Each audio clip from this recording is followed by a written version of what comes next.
It is 1781, and Robert Burns is 22, farming with his father William and brother Gilbert at Lochlee Farm near Tarbolton.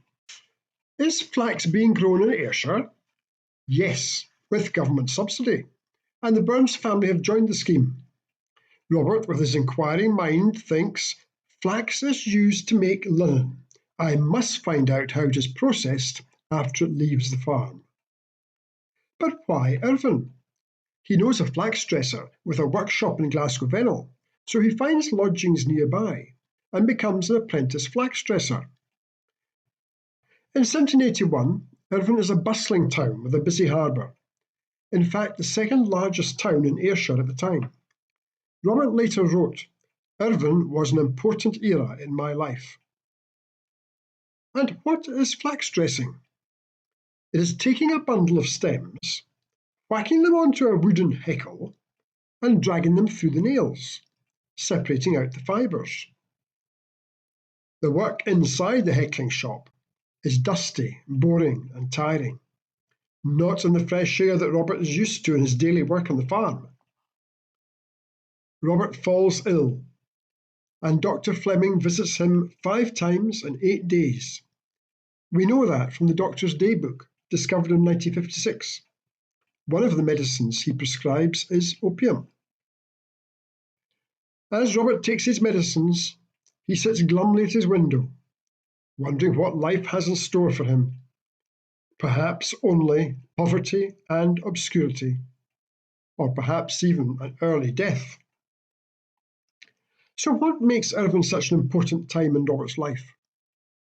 For one thing, he enjoys dropping into Willie Templeton's bookshop on the High Street to read the papers of the day and browse the books and chat with other townspeople.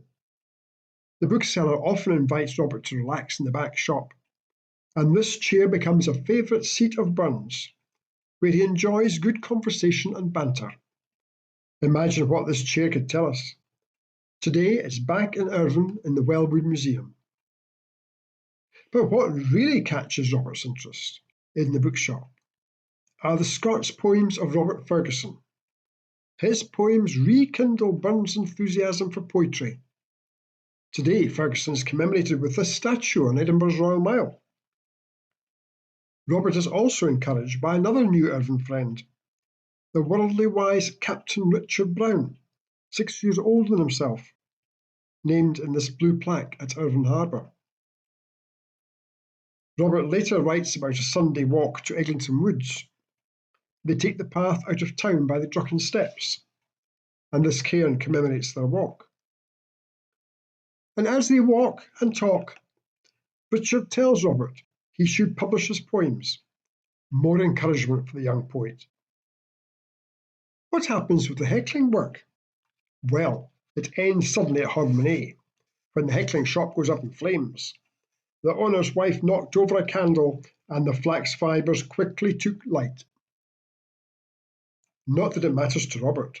He now has a new direction in life, as an apprentice poet.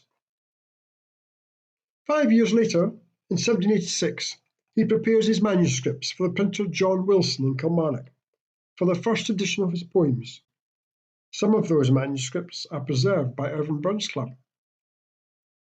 In 1826, 12 men of Irvine form Irvine Burns Club to celebrate his works and life.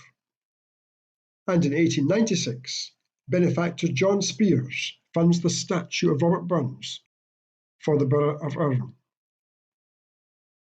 Check out our Burns trail of places to see in Irvine.